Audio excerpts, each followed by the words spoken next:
If you look at the data, having a degree makes you earn more money. If you just look at the correlation, the correlation of between a degree and success, average rate of success is clear. I think something like 78% of millionaires have a university degree or two. All of the most celebrated entrepreneurs, Elon, Bezos, Zucks, all either got into university or have graduated from MIT, Harvard, Wharton Business School. And then sometimes people would say, oh, you don't need a degree. Look at all these successful people with degrees. I mean, the fact that right now we're in a situation when you say job is perfectly normal, and the fact that this is something polarizing, it's insane. I don't need to force myself to make content. So there's a few things in the world that I love more. I was going to interview Nolan, and then Nolan aired me. Fine, okay, cool. And Cillian Murphy was like, I'll do it. I'm like, okay, you'll work. Hello and welcome to the conversation. Today we are honored to have with us Max Klymenko, who is a Ukrainian content creator and entrepreneur based in London. He is well known for his content series, The Career Ladder, which helps people learn about careers in a fun and entertaining way. Through his videos, he has generated 3 billion views and 6 million followers. Following his social media success, Max founded his own creative agency named klym&co. Welcome to the conversation, Max. Right? Thank you. Good for to be being here. Sorry I'm a little bit late. I have so many questions to ask you today, right? Let's go. So let's get right into it, right? First of all, how was Dubai? How do you like the experience? How do you like the summit? How do you like everything? Dude, I love it. I mean, this is my third time. So I came for the first time, not just to Dubai, but to the Middle East. It was my first time a year ago. And I just feel like I lived like a small lifetime. Every time I come here, it's like, it's buzzing. It's really cool. It's really good to see. And it's also progressed. Like, I think the summit is twice as big as it was last year. I don't know what they're going to do next year, but it's an exciting time for sure. Right. We're so happy to have you here in this city, right? So, look, you've been doing so many things, right? You've been creating content. You have your own creative agency. You've been into economics. You've been, I think you have 4 degrees, right? At this point. That is insane, right? So for most successful people, there is a turning point in their life where they realize they have so much potential that they want to actualize, right? And then they go after their goals, right? Where do you think this occurred to you and you got started on this journey? I think, honestly, since I was a kid. I think for me, when I was a kid, I felt a lot of pressure from my family to be successful, and also felt potential within myself to do stuff. I always had like very big dreams. I was obsessed. I would daydream whole day about like doing something big. And then I think when I moved from Ukraine to the UK, for a few years, I felt like I was kind of asleep. Like I was kind of just, I got a job that I really was looking forward to. It was a corporate consultancy job. And then I went into advertising. And then I think, honestly, like content kind of reignited my passion. I started my agency around the same time when I started making videos, although the agency was pretty much unrelated to my online content. So I was kind of living 2 lives of 4 days a week I do business, 2 days a week I'm shooting, filming. So yeah, I don't know. I didn't really have necessarily a turning point. I think I was always very inspired by my grandparents, my parents.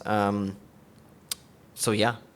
That's it, right? Just built like this. It was just built different, right? Yeah. But also for me, it's not really about. It was never about the money necessarily. Like my dream was when I was a kid was to be. Actually, my first dream was to be a garbage man. I hate garbage. Rubbish for the British audience. And I just really wanted to clean. And I told my parents, look, I really want to be a garbage man. And they were like, Max, we are not sure if maybe you can consider other careers. And then I wanted to go into politics, be the president, and then Minister of Foreign Affairs. And I never thought about it as a money thing. I never wanted to be rich necessarily. About the impact, right? Yeah, I just wanted to help and be loved for my help. That is great, right? So you said you started your agency and your content journey at the same time, right? Around the same time. Around the same time, right? Yeah. So how did you balance between, it's a struggle to be making content for yourself and for others, and it's like a hassle because I'm kind of in the same position right now. What's your favorite film? My favorite film? Recently, it's actually Oppenheimer. I love the Oppenheimer. Right? I was at the premiere and I talked to Cillian You were Murphy. there? No way. Yeah. Oh, I think I saw the video on TikTok. Yeah, right? I was gonna interview Nolan, and then Nolan aired me. Fine, okay, cool. And Cillian Murphy was like, "I'll do it." I'm like, "Okay, you'll work." That's crazy. I think I saw it around that time actually. Yeah. But I don't remember what a it film! exactly. Like, for example, I don't think it will be a struggle for you to tonight go and rewatch Oppenheimer. It won't be at all, right? Exactly. I'm the same with videos. Like I don't need to force myself to make content. Like, and you know how I shoot. Like, I love it. I just like doing it. So there's a few things in the world that I love more. That you can just keep doing for the rest of your life. Yeah. So for me, I think when I was doing business, I think with the agency, those 4 days a week when I would do what felt like actual work, like clients, productions, like decks, unlimited presentations. It did feel I was very inspired by it, and we were making good money, which helps. But it was when I was shooting, that's when I feel like I'm not working. I'm just chilling, alive, I'm right? just Exactly. So then when I realized I could do it full time, I was like, why not just do that? That's amazing, right? So I think the struggle is actually not with the personal content. It's when you start making it for others in a niche where you're not interested in, right? If you make like business reels for like maybe an accounting business, that's like something For sure. That's struggle. Yeah, I mean that is a struggle, but also even with agency, like I it's been a long time I worked on a project that I wasn't at all interested in. That's interesting. So you started the agency in your content around 2020, right? I think earlier. This earlier? content Yeah. was way early. No, not 2020. It's 2017. So you're super early in that, right? So Not how do really. you- I felt like it was very late. I was already like I think Casey even Neistat was already on fire. Gary Vee was on fire. I was like, I'm coming in late. But technically, you were still early if you look at it. I think even right now, in certain places, you're still early. For in certain sure. niches, right? I think it's never too late. But how do you think being a first mover has helped you in the content journey? I really don't think. I'll tell you in what I was a first mover. I'd say TikTok. Okay. That's where I was early, and I was so early that I was pretty much like the only person there who spoke in his videos. Okay. Because people just used to do like, just The dances. Yeah, exactly. Yeah. Renegade, yeah. And I was there when there was no text option, so you had to write text on a piece of paper and then show it to the camera if you wanted to show text. So it was, I was lucky in that sense, and I think that's something that, you know, a lot of the times when you are on these podcasts, there is a survivorship bias of like people who come here are the ones who like did something of, you know, remarkable, you know, worth remarking on, so that they're invited to these things, and then they talk about like all of their strategies and their hard work and the things they did and like whatever. I think for me, like the role of luck is actually extraordinary. I know many people who work hard, many people who are very smart, smarter than me. It's just, you have to get lucky, and the more you do, the more likely it is that you will get lucky. But you will still have to wait for their break. So for some people it comes early, for some people it comes later. But I think one of the worst things that can happen to you in life is early success. I think Right. there is few things. Of course, you know, if we don't take into account like, you know, death of your loved ones, these kinds of things. Early success is something very scary. Shouldn't be celebrated. You're right, because it comes with a lot of risk, right? And it also comes with an expectation of success. If you get successful early, let's say someone who gets famous at 17 or someone who invested in Bitcoin at 18 and just made a fortune, they will not be comfortable with any normal investment a year. You know, they're used to 3,000%. And inevitably, business goes up and down, fame goes up and down. And the key is to enjoy the game and stay in it for long. And then if you are used to being like the best, used to being the thing, then it's going to be so hard for you to deal with the downside. Like for me, after uni, I couldn't get a job. Like I was applying for things. I couldn't get the basic job.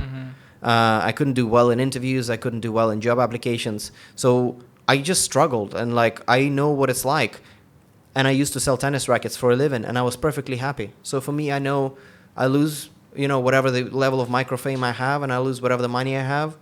It's cool. I'll just sell tennis rackets. I'm good at it. I'll make decent money, and then we build back. It's about the long game, right? It sounds cliche, but, you know, it's more the journey than the destination, right? For sure. So, you know, there's this quote. It says, success is not earned, it is rented, right? And I think it's the same with content creation. Like if I see with your content journey, you started off with TikTok videos about psychology, branding, and so on. I started off with a podcast about AI. That was 6 Really? years ago, yeah. 6 years ago, you were into AI. That's crazy. That's nice, actually. So, And then you actually branched off into this structure. You have the career ladder series, right? And I think that's the main thing right now. Right now, it's the thing that just randomly got like most viral. It's fun. It's, But I love the structure because it's actually perfectly designed, right? The anticipation and the payoff. You ask people questions. If they have a job, they come on the ladder. There's this constant cycle. It's crazy, right? It's genius. So again, back to the thing, right? Success is not earned; it is rented. They say, right? Mm. So with the content, it's the same thing, right? You have to you have to have adaptability, right? So how do you think you can keep that skill, right? In the age of AI, right? I've seen creators record themselves for like 5 minutes, and they use Heijin, and they get like, they don't have to be in the studio anymore, right? There's so many things. There's so much disruption right now.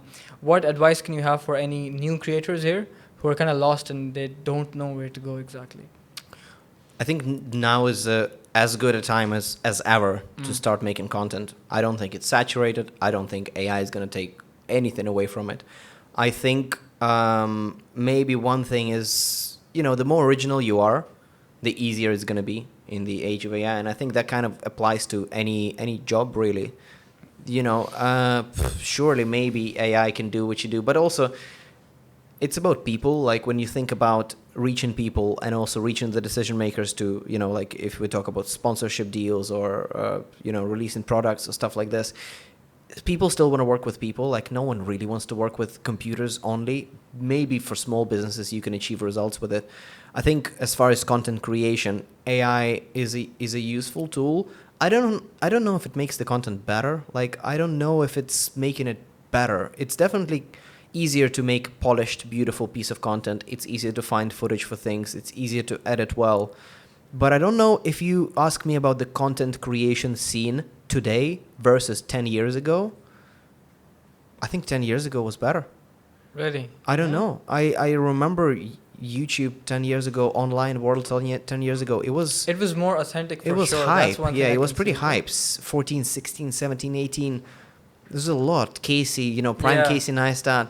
That was the prime time for YouTube, especially. I think right? so. Now, of course, there's a lot of highly produced series. It's great. But I think there's a lot more content. But in terms of give me the videos that are actually really interesting and cool and different, I don't know if it's any more than what it was. Yeah, you're actually right about that, especially the novelty part. There's this thing that a lot of content creators struggle with, right? So you can take two paths when it comes to content creation, I believe, right? Okay. You can be completely authentic, be yourself, and not worry about, not hyper optimize for retention, basically, right? Okay. Because you see two type of creators right now. Do you know Sam Sulek, right? He just hangs out, the buff gym guy. right? Yeah. He just hangs out. He just made videos, right? Yeah. It has no hook. It has nothing at all, right? I mean, it helps that he looks like the Hulk. It does for sure, yeah. Yeah. Yeah, but the thing is, If I just go around hang out at the gym, very few people are gonna watch, I think. for sure, right? But not even him. There's a lot of people that they just record themselves speaking like the old days. They have no preparation. They're just going with the flow, right? Yeah. And their content sticks. It's actually good, right? Okay. But on the other hand, you have people like Mr. Beast. I don't think there's anything wrong with it. I think it's, if you're asking someone for their attention, you have to be more intentional with how you direct that, right? But then you see people like Mr. Beast, they optimize for every single word they say, right? So, what do you think? How do you balance between these approaches? Here's a crazy thing. It's called talent. It's just what it is. Maybe Sam Sulek, Emma Chamberlain. It's just talent, camera presence. Some people natural, just got it it's like this. innate, right? I think I have a little bit of it, but not the crazy amount. So I have to figure out. I have to, as you know, because we shot together. No, I think I have to put up a ladder. I have to do all kinds of things.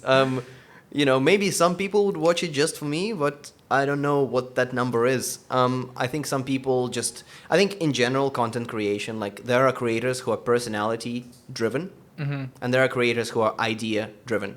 Okay. And the one is always, in a way, thinking that the grass is greener on the other side. I'm sure Mr. Beast, actually, I'm not sure about Jimmy, but I'm sure some creators, sometimes myself, are thinking like, oh my God, I wish I could just vlog my day.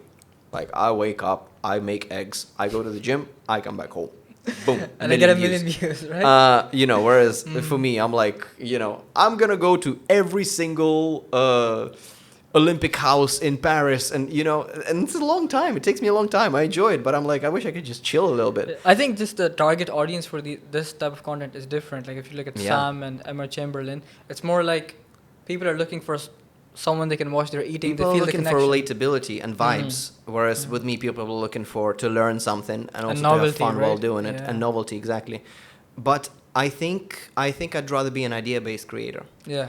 because if you're a personality-based creator, if your video doesn't do well, it's because of you. It's you. You are not good enough. You are no longer entertaining enough.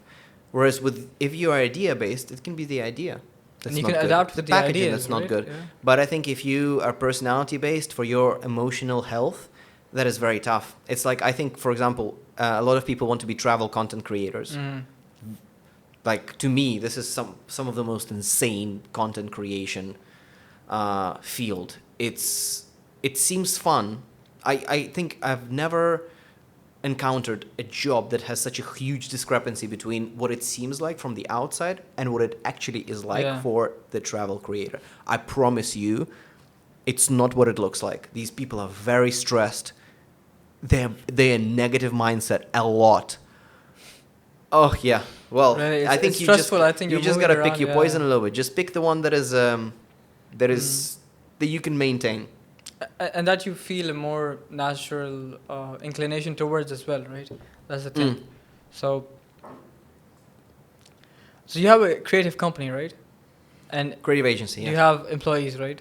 Yeah. So how do you manage handling a lot of creative people in the same room with all these ideas and everything? It must be- we at our peak we were more than 20 people. Now my team is much smaller. It's much easier with a smaller team.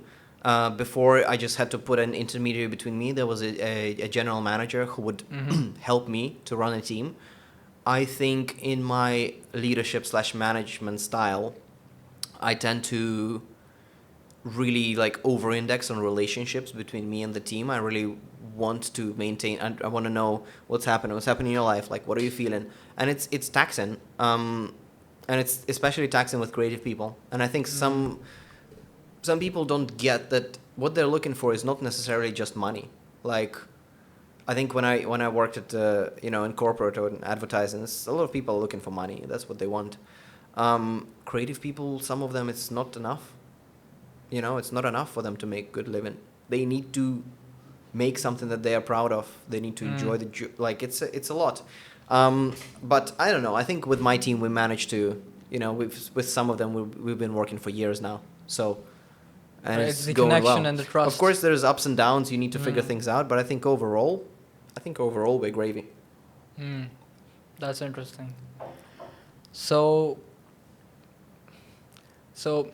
in your entire content journey and running the creative agency and doing all of this for all of these years, what's one thing that you learned that you just cannot forget? It's the most valuable thing that you ever learned. In terms of content or business or Anything, all of them basically.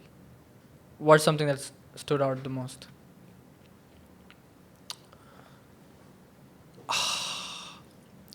I think I would say I think this is maybe a lesson that I learned a little bit later, but it's that your positioning and your packaging is just so incredibly important compared to what you actually make. Like, you can make great videos, you can have a great business, but you need to make it clear what it is that you do. Okay. I think it's great to enjoy what you do, but I think if as many creators and business people thought about packaging their product, their service, as much as they think about how to make it or how many people are going to like it. It's really important, like even the most basic, if we think about YouTube, like packaging the video is almost more important than the video. The thumbnails, Thumbnail, right? title, hook. Same with short form videos sometimes. Like a career ladder is a package, Yeah. It's a format question. It's not really a content question. And I think this analogy of the career ladder and what makes it unique, it applies to other areas too. Another thing I would say is your pricing, is your positioning. If you position yourself. For example, if you talk about brand deals, or if you talk about how much you charge clients for, if you're in, like, let's say, consultancy, you need to, it's kind of like with the price of cars. Sometimes a car, a Volvo, is not that different from a Rolls Royce when you open it up. But, well, I guess maybe, I'm not a car guy. Maybe it is different, but not drastically. But the maybe a driving bag is a better example. It gets you point A to B. But yeah, you can compete on many different things.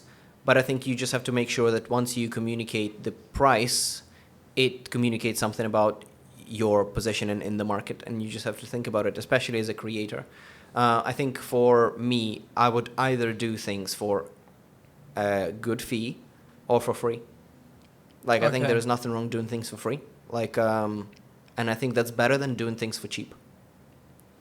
That is super interesting. So if you're doing it for the money, you better do it the proper way. Yeah. And if it's for the passion, you do it completely, right? Well, and not just for the passion. It's like if, and we've had this before, like there would be clients who reach out and say, look, like, we'd love to work with you. We don't have the budget. Instead of lowering my budget, I'll be like, cool, we'll do it for free.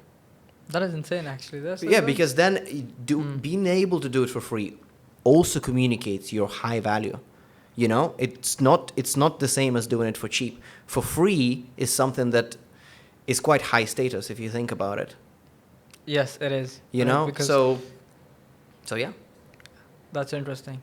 Sorry, I'm a super. Like, if I charge you for for example, if I said, oh, for this podcast, I will charge you like $500, you'd be like, it's weird. Like, this Max guy, this scammy guy, sleazy guy. If I said $50,000, you'd be like, okay, he's just like too busy. But if it's for free, you don't know which one it is, really. You're like, okay, it could be, it could be anything. Exactly. And that's true. That's a really good example, actually, for me. So you have 4 degrees, right? And you studied economics for a very long time and stuff. How important do you think formal education is in today's landscape? Look, if you look at the data, having a degree makes you earn more money. If you just look at the correlation, the correlation of between a degree and success, average rate of success is clear. I think something like 78% of millionaires have a university degree or 2. All of the most celebrated entrepreneurs, Elon, Bezos, Zucks, all either got into university or have graduated from MIT, Harvard, Wharton Business School. And then sometimes people would say, oh, you don't need a degree. Look at all these successful people with degrees. It's like, okay, well, how does this make sense exactly? So the data is clear that if you get a degree, you're more successful. If you get good grades in your degree, you're more successful. If you have more than one degree, you're more successful. Now, are there exceptions? Of course. It depends on what country you go. If you have a grant, or if you can get a loan, or what are the circumstances for the loan. Sorry, not the terms and conditions of the loan.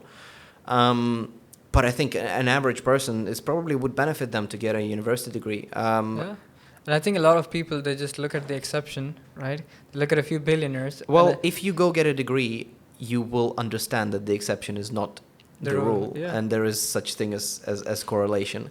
But at the same time, if your ambition is business, do you need it? No, you don't need a degree. Right. But also you have to, or content, but you also have to understand, statistically, you're probably not going to make it. The odds are against you. The odds are when against it comes you. To content and business. Now, and you can see inspiring stories of people who had odds against them, and somehow people don't understand. They have that bias. Really, everyone thinks they are the one. But if everyone thinks that, you know what I mean? Not everybody can be the one, right? Yeah, so it's called the one for a reason. Yeah, for me, I got my first job at Accenture through an event I'm actually speaking at later this month, which is a whole circle moment. A full circle moment. That is I didn't have a job. I couldn't get a job. I went back to my business school for an event for Work Economic Summit. I asked the speaker who had the job I wanted, the team who led a team I wanted to work in. He was chief economist at Accenture, which is a large consultant firm. I asked him a question if he could be a guest on my podcast.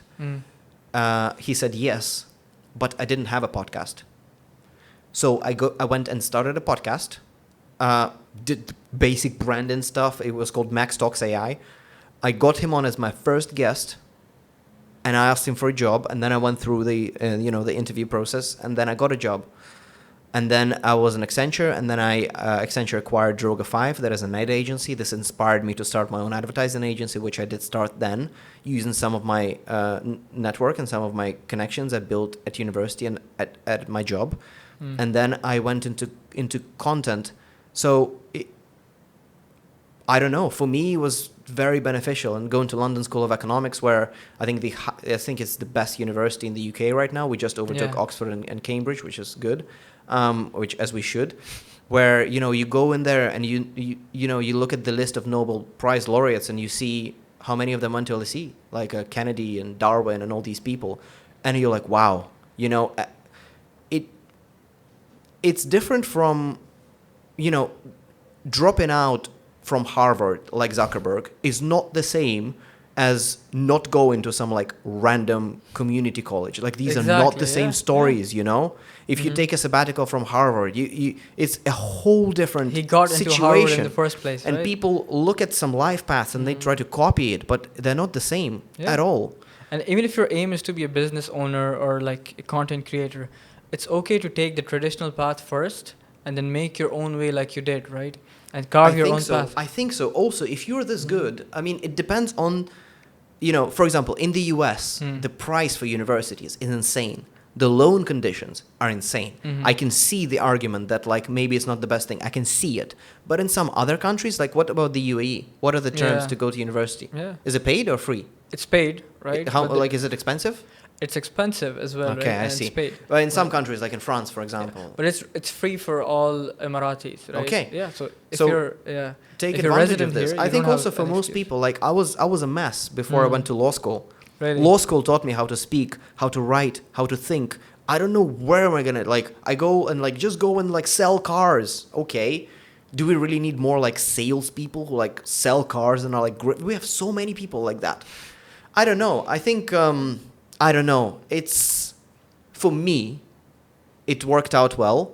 For most people, it's beneficial. Whether or not you want to be an exception, decide for yourself. Profit comes from risk. Profit comes from risk that you take. The more risk, the more potential profit. But when people think about taking risks, it's called risk for a reason. Because it's most likely not going to work. And I think this blind belief that it's going to work is amazing. Self-belief is amazing. It's so empowering that you have this. Like I have this. I believe that I can do anything. And it's great. But at the same time,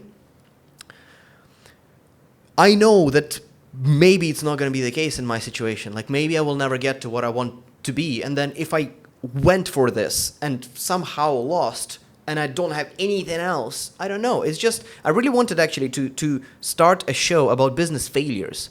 I want to talk to people who have failed their entire lives to do something. And now they don't have a family anymore. They got divorced or something, or it was too stressful. Like, what about the other side of all the people who don't make it? Like, they don't make it to these podcasts, and you never hear their stories. And they're in total rut, and they're on complete bottom because some guy online told them to not go to university and go pursue something. And these people are unfortunately the majority of people who took that risk. Right? By definition. Yeah, and by definition, the majority. I don't know. I think it's for the people listening to decide. I think if you have no idea what to do with your life, you have no idea what you're interested in, what you want to do, and you have a chance to go to university without paying a lot of money, and you don't know what degree you want to do, go to law school. Okay, that's interesting. Yeah. Go to law school. It's hard. It's a lot of reading. It's a lot of debating. It will enrich your mind, and then see what you want to do. It will teach you how to think the right way. I think so. This logic, is this is the most popular degree among the American presidents. It is. Yeah, right? it's not politics. It's not something else. It's law. It's law. There is something there for sure. I think a lot of people listen to these motivational speakers and all of these gurus on the internet, and to sell their course or their program, they attack the traditional path that most people are taking. And I think even jobs are a perfectly normal thing to do. If people don't do 9 to 5. I mean, the fact that right now we're in a situation when you say job is perfectly normal, and the fact that this is something That has to be said. That is polarizing. It's insane. Yeah, it's insane. exactly. Yeah. Like, I don't know. I think, look, whatever gives you motivation. Like, there's so many people I love who give me, like, Gary Vee, who now we are, friendly with and we can chat. And Chris Do, Simon Squibb, I've known him for a while. He's a great guy. I love his message. I love it. It's very useful for a lot of people. I just want to kind of also provide a little bit more practicality, which doesn't mean that you should not chase your dreams. I'm not saying be practical, don't chase your dreams. I just want to reframe. I also feel like someone working a great job, making a great living, helping people, feel like a loser. They feel like a loser because they're not drop shipping, or because they don't have some kind of a t-shirt business, or because they don't like teach masculinity online. Like, are you insane? Are you insane? Yeah, I will trade, if I were to like trade people in a society, if I had a society, I would trade 20 online gurus for one good doctor. Exactly. Of course you would do that. Yeah, and the impact like a doctor has is way more than any of these gurus will ever have. I think with right? impact you can talk. I think if you're great at what you do and there is a path for you to do it through working for hire, having your own business comes with a lot of disadvantages. A lot. Most entrepreneurs, even if they're successful, go bankrupt in their lifetime. Because also your success right now is not forever. You keep taking risks. Eventually, you might lose it all. Yeah. I don't know. But each to their own. Right, it depends, right? And if you're taking the risk, you should have the appetite to handle the... And it sounds hypocritical for me because I quit my job to start a business, but I also want to share with people, there is downside to it. I know people who work for hire in advertising, they make $1 million a year, nice and cold, and they look at the different logos and they think, what color should the Burger King logo be? That's not bad. Yeah, but that sounds great. There is a lot of I don't know, Satya, Sundar Pichai, CEO of Google. Yeah. He works for hire. Yeah. It's a job. He didn't start Google. I just compare. If Sundar Pichai, instead of being the CEO of Google, if he started his dropshipping business to be a business owner, to work for himself, I don't know. I don't know if his life would have been better. Yeah. There's a lot of jobs for hire that are very, very fulfilling, intellectually challenging, and interesting. Yeah, it's just like unfortunate how this narrative that just having a job and working a 9 to 5 is embarrassing for some reason. It's not supposed to be. It never was. It's not. Economies don't work that way, right? If you don't have people working within a schedule, right, you can't run things. If everybody's entrepreneur, then who's gonna work for them and build the business, right? Yeah. Not everybody has the risk for the appetite. So for sure, you're right. I think there is a lot of value in being a good number 2, number 3, number 4. I think I might be that. I'm not 100% sure that I am supposed to be the business owner. I think I would be well suited to be a CMO, Netflix CMO. Right. Why not? I'm down right now. Netflix, you're watching. Yeah. Send him I'm working on it. Or just whatever helps. I think, being your own boss is great, but you I think if you haven't done it, you feel like it's something that it's not. And I think the being your own boss part is a lie, because all your clients are your bosses, right? You have like 10 bosses. Exactly. I mean, you know this. Yeah, I know this. Like, I run an agency. Or if you're a content creator, like my audience is my boss. Yeah. They're the ultimate boss. If they're not interested, you have to adapt and find something else, and that's stressful. Exactly. Right? Yeah, and there's no structure to it. Thank you so much for being here, Max. I loved having this conversation with you.